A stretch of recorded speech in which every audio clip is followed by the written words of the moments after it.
So today, a topic was brought up by a follower that sent me a DM, and it was a gentleman just stating that he was really mentally struggling with life, uh, didn't have a really good support system, wasn't sure who to tell, and he just appreciated my accepting nature. So he just pretty much explained what was going on and just said he needed to tell someone he was struggling and he didn't know what to do with it. And I am truly honored that someone would be willing to share their story so vulnerably with me. So we just chatted for a little bit, but it sparked an idea. I'm like, I need to understand what this guy is going through, just not only for my own personal benefit, but just for me to kind of speak out on it and what I researched and just understanding, like, especially today's world, like, we really need kindness and compassion and empathy right now. We're so quick to judge and not seek first to understand. And we're so quick to criticize that I think this moment to pause and just really listen to people and seek first to understand is super important. So I found this article and it talked about a researcher that studied like the most common last words of suicidal men. And I realize this is a really sensitive subject. So just a disclaimer, this will contain discussions of like suicide. It may be triggering to certain people. So feel free to shut this off if this is triggering for you. But it talked about this gentleman, recalling back, I think his name is Wellington Little. Like, he checked into a hotel, and this was like a long time ago, like 1929, a stock market crash. This was afterwards.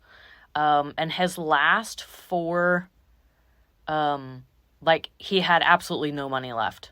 Completely hopeless, empty of hope. Like, I'm sure a lot of us know what this feels like. I personally have struggled with debt myself, so all the feels.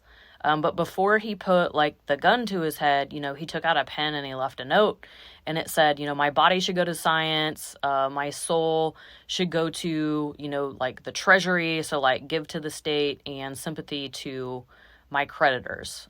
So probably just sympathy, sorry for whoever my death is affecting right now. So even in his last moments, like, you'll realize like this gentleman wanted his remains and his soul to be utilized by the world that he was leaving behind. And I feel like today, like, men still carry this burden. I've been in numerous relationships of all different shades and colors. Like, their self-worth is tied to being useful, being a provider. I'm not a man, but I can relate to feeling like this because I have wrapped my worth in being an achiever and being a provider basically my entire life. Like, I was raised on a farm, taking care of a family of 5. We were raised to be productive. I grew up around military. I'm a former U.S. Marine wife. Like, I get it. So, like, today, like, we call these utilitarian men, like, good providers. And the society has changed so much, like defining like what is meant to be a provider. I think for anyone, but men especially, like, it comes down to feeling useful. So this just really struck like how much, not just us as women, but I think society in general, like, we need to cultivate a more accepting and loving space for people to feel heard and understood and express themselves and what they're feeling, and not slap these labels and expectations. Like, I'm just going to speak in general, like, us overachievers, people who put pride in themselves as being providers, we work ourselves to death. We clear like hurdle after hurdle in the pursuit of, being more masculine or being super feminine or what successful means. And it's not right. I mean, it is what it is. It leads to people being emotionally withdrawn. There's more depression now than ever, resentment, especially in relationships where maybe there's an unbalance, however you want to put it, of like a masculine and feminine energy. It's like now we don't even know what our roles are anymore as men and women. And I really wish that we could just erase those lines and poof, them be gone. But, we know this isn't easily going to be something that's probably going to happen, if ever happen. I guess we can, stay hopeful. But I just wanted to speak out on this to just be understanding. Depression rates are higher in women, but like young men die by suicide 4 times the rate of young women. Like, this statistic just was astounding. And this is a really big reason I am an advocate of mental health, especially supporting like our military, our veterans, because it runs rampant. It's really hard. It's a hard life. Super passionate about that. So everybody just be kind and kind of think about that. And like, unfortunately, like men, they're also indoctrinated to like suffer silently. It's like they feel like they can't speak out because they're seen less than a man, and only women are vulnerable and can share their emotions. And, they're men. I also did some research. They're less likely to have been diagnosed with depression, which is crazy. Like, all of this is just so new. There's such an education and awareness gap. What's truly frustrating, I feel like, about the education gap is like, it didn't happen overnight. Like, this has been happening for so long. So why are we addressing it now?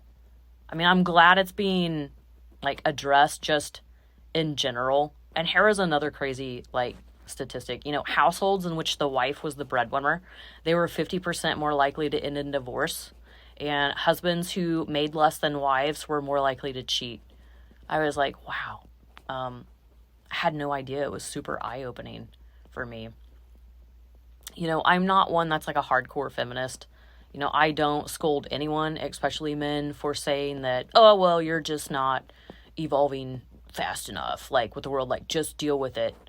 Gosh, guys, like, we're humans. Like, just be nice to each other. This was such a huge eye-opener for me today. Like, huge eye-opener. Another statistic was like 71% of Americans believe that it's very important, this was like on a survey, for a man to be able to support a family financially, to actually be considered a good husband or a good partner. Like, what the fuck? That is so crazy. Like, it almost makes me tearful. So I just wanted to address this because it is running rampant, especially nowadays. I just want people to seek first to understand. Like, when stuff like this comes up and you're like curious, okay, I want to see this from the other person's perspective.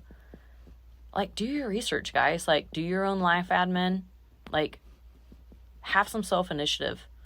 It's none of us have only one role in this life, and it's not to be the provider or the one being provided for. Like, we're all in this world together. I found it was a quote by Chris Rock that I absolutely loved. It said, "Only women, children, and dogs are loved unconditionally. A man is only loved under the condition that he provides something." Oh my goodness.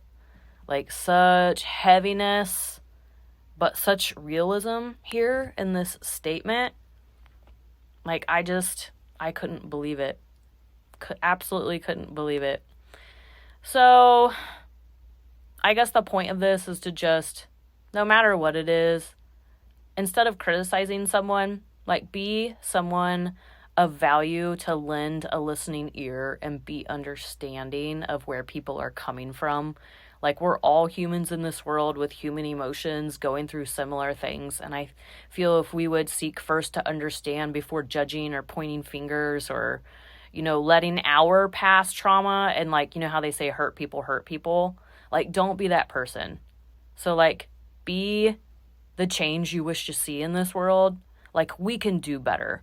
We owe it to everyone out there, but especially around this topic, like, we owe it to, all of the men out there, no matter if you're a son, a husband, a coworker, it doesn't matter. So, just be a kind human. Love you guys. Thank you for listening.